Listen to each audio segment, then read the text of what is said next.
Hola, ¿qué tal? Sean ustedes bienvenidos a esto que es Balance Item. Los saludo con todo gusto, con todo susto y como los tacos al pastor, con Toto.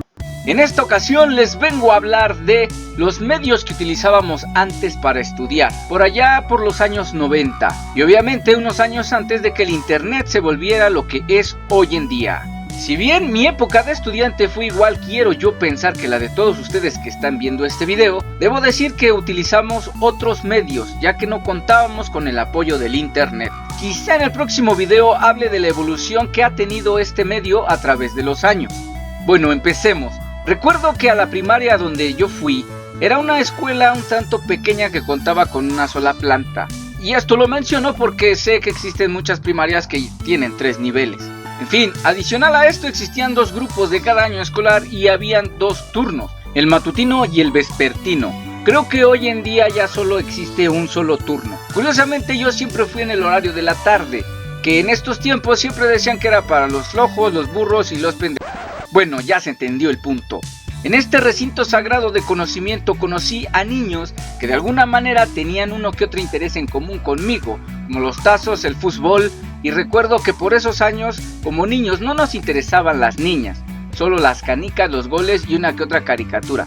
Obviamente, conforme vas creciendo, esto va cambiando poco a poco, hasta que ya te interesan más las niñas o los niños que no. Pero bueno, vinimos a hablar de qué medios utilizábamos antes para estudiar. Recuerdo que en las primarias, en vez de tener sillas individuales con paletas, se tenían mesitas y sillitas como de fibra de vidrio para sentarnos en pareja. De cierta manera siempre estabas acompañado. Lo que usábamos, y sé que se sigue usando, pues eran los cuadernos y los libros de texto gratuitos, que te los siguen dando al iniciar cada ciclo escolar. ¿Cómo olvidar los dictados del salón de clases que eran medio tediosos y que te enseñaban poco a poco cómo construir una oración? Además de que te intentaban enseñar ortografía, aunque como niño no te importara nada. Bueno, hoy en día estas actividades siguen siendo un apoyo para incentivar el hábito del estudio. Una de las ventajas de tener a alguien que estuviera a tu lado es que cuando te atrasabas o no escuchabas el dictado podías preguntar, aunque a veces te decían, uy, ni modo chato. Y además cuando se te olvidaba la tarea, se la podías pedir. ¿A poco nunca les pasó? Para que no tuviera tu cuaderno esos detestables sellos de no trabajó, no hizo tarea, y precisamente para que no mandaran a llamar a tu mamá, porque si esto pasaba, te esperaba la poderosísima chancla en casa. ¡Ey! Básicamente en tus 2 primeros años te enseñaban español o lo que hoy viene siendo lengua materna. ¡Qué mamada, la verdad! Y matemáticas para aprender a sumar y restar. Y bueno, yo utilicé un ábaco y creo que se sigue utilizando. Ya después te enseñan a multiplicar y dividir. También recuerdo que una de las materias que me dieron de muy pequeño fue ciencias naturales. Bueno, hablando de tarea, esto sigue sirviendo como método de estudio y repaso de lo que se va aprendiendo conforme avanzas en el ciclo escolar o etapa escolar en la que estés. Las tareas muchas veces podían ser resueltas con lo que venía en los libros de texto, aunque en ocasiones era necesario recurrir a uno de estos sagrados libros llamados enciclopedias. Simón, esos libros divididos por materia o por temas como historia de México, historia universal, biología, etc. Que te sacaban de muchos apuros si es que no querías o bien no podías ir a una biblioteca cuando te dejaban una tarea de investigación. Y esa investigación se hacía con lo que había a la mano y rezabas porque estuviera bien lo que habías investigado de esas enciclopedias. Bueno, muchos de estos compendios de información traían ilustraciones para que comprendieras mejor lo que estabas leyendo o alguien te leía si eras muy pequeño. Esta es una técnica milenaria que se sigue usando hoy en día. En la etapa de secundaria también conocimos a muchas personas y aquí ya tenías un asiento o banca para ti solito. Se sentía como a libertad, Simón. Digamos que aquí prácticamente nada cambió, ya que se seguía estudiando con los libros de texto, aunque fuera el de inglés, Simón, ya que bueno, creo que lo que puedo decir que se anexó en la lista de estudio fue ir a museos que complementaban lo que aprendías en clase de historia o de taller, con exposiciones y todo ese rollo. Y también estas exposiciones siempre tenían una finalidad y era ser tema de examen. No importaba que fuera de historia, de física, química, geografía, de lo que fuera, siempre eran tema de examen y obviamente a los profes siempre se les ocurría decir esto cuando nos mandaban al museo. Así que bueno, este también era un método de estudio que debías tener en cuenta si querías pasar el examen, y en la exposición tenías a todo el salón copiando lo que decían las plaquitas o la información y tú dictándole a tu jefecita, y no me digas que no. Bueno, para estas fechas, cuando estaba al final de la secundaria, existió una herramienta multimedia digital que se llamó Encarta, que digamos era como nuestro primer acercamiento al internet, y en varios videos he dicho que por ahí del año 2000 todavía era raro tener una computadora en casa. Bueno, por lo menos en la mía así fue. Ahora imagínate tener ese disquito de la Encarta disponible para investigaciones, que recuerdo también que en la secundaria a veces ni los tenían, porque bueno, era caro y muchas cosas más. Agradezcan ahora, campeones, todos esos avances tecnológicos que tenemos. Simón, este medio era precisamente una enciclopedia digital que podías llevar a todos lados cuando la tenías en un disco y hacer consultas en una computadora en vez de cargar unos 12 o 13 libros marca Pípila. Yo conocí Encarta en la secundaria y fue gracias a que poco a poco se empezaron a abrir las aulas de computación por aquellas fechas. Y hablo de mi año final, 2002, siendo lo más pro tener Windows 98 y obviamente como apoyo el Encarta, que era raro tener el del año en curso. Bueno, otra forma de estudio eran los trabajos para entregar, que antes se hacían en máquina de escribir y que debías estar bien al tiro para dictar bien y que tu dislexia no te traicionara, porque si no, se iba al basurero todo el dictado previo. Y este servía de estudio porque tú le dictabas a tu mamá o a la persona que hacía el escrito por lo menos una vez y no cometías errores. Y después lo leías de igual forma por lo menos una vez si había quedado bien chicles bomba.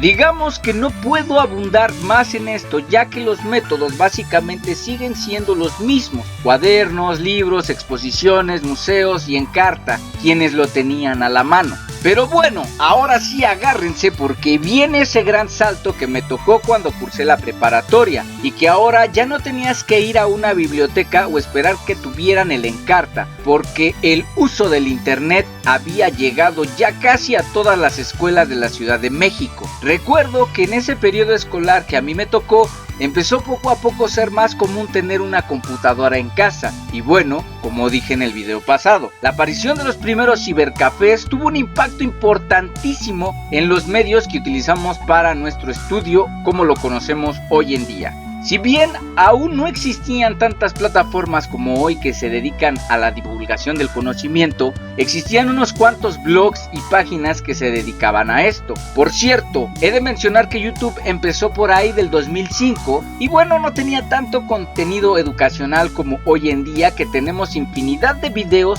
con los cuales podemos estudiar cuando no entendemos algo o bien queremos hacer una tarea. Debo decir que si no contabas con computadora en casa, la sala de computación era una buena manera de hacer tus investigaciones con la ayuda de internet y además poder estudiar algún tema con diferentes puntos de vista con solo entrar a algún sitio. También acá seguíamos usando los libros y los cuadernos, donde hacemos constar que entrábamos a clases, escribiendo a veces todavía los dictados que a veces los profes consideraban que eran importantes. Bien, no hemos dejado de aprender de una manera tradicional, por decirlo de alguna manera, con pluma y papel o algún medio impreso, ya que aunque fuera un trabajo para entregar que bajaras de internet, lo tenías que imprimir y leerlo. Así que bueno, el medio impreso ha sido también uno de los más recurridos, o el más recurrido yo creo, ya sea imprimiendo diapositivas o libros. Obviamente, aunque los tenga digitales, para mí siempre es mejor tenerlos impresos. Si montas a caballo te caes. Y bueno, finalmente en mis días de universidad los libros y los cuadernos que contenían mis apuntes me seguían acompañando. Y de cierta manera, aquí bueno, vi a algunos usar las tablets o teléfonos para sacar fotos de apuntes del pizarrón o llevar notas de los temas en aplicaciones de texto en sus dispositivos móviles. Que bueno, es una manera de adaptar la tecnología a la manera de estudiar. Ahora ya podemos darnos una idea de que si bien seguimos usando los libros de texto, de la índole que sean para estudiar en la licenciatura, el uso del internet se ha vuelto algo esencial, que aporta muchísimo al conocimiento y a las múltiples formas de estudio. Hoy en día es mucho más fácil buscar hasta en YouTube un canal dedicado a las matemáticas puramente, con títulos como Aprende aritmética fácil, que sirve de apoyo para nuestro estudio, hasta canales que se han especializado en temas específicos de materias de licenciatura, no importa si es ingeniería, derecho, etc. Y si no me crees, búscate a cualquier profe por ahí en YouTube. Bueno, podremos tener la tecnología que queramos para aprender y aprovechar sus beneficios, pero siempre existirán las libretas de apuntes para estudiar a nuestra manera, con nuestras propias palabras y sobre todo métodos que cada uno de nosotros inventa que nos dan resultados para aprobar los exámenes o exponer o bien enriquecer los conocimientos adquiridos conforme han pasado los años,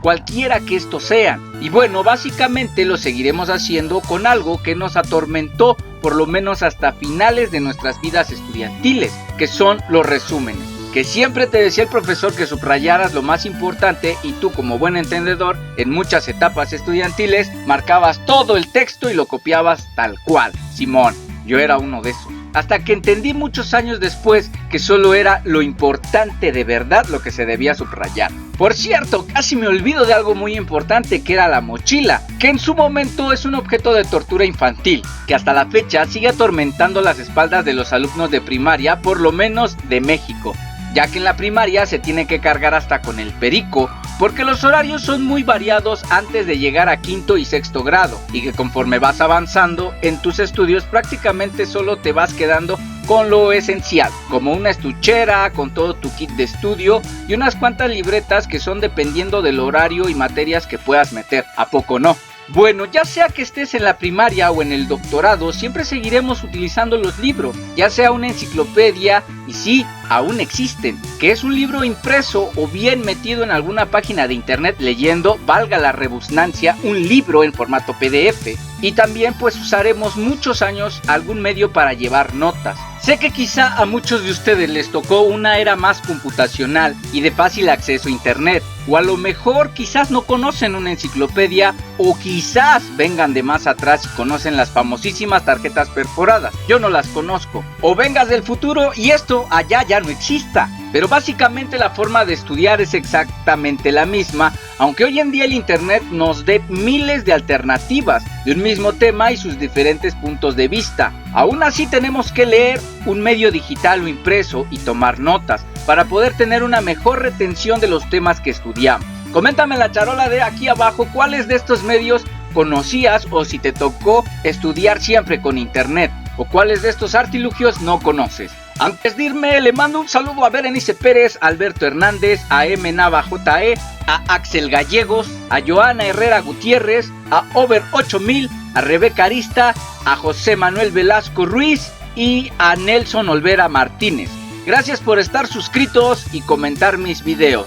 Y si estás suscrito y quieres que te mande un saludo, déjame un comentario para poder hacerlo, ya que no todos los suscriptores de mi canal a mí me aparecen visibles. Si te gustó el video, regálame un me gusta, eso me ayuda bastante. Suscríbete si aún no estás suscrito y activa la campanita para que te lleguen las notificaciones cada vez que subo un video nuevo. Yo soy Balam y te mando un saludo con todo gusto, con todo susto y como los tacos al pastor, con todo.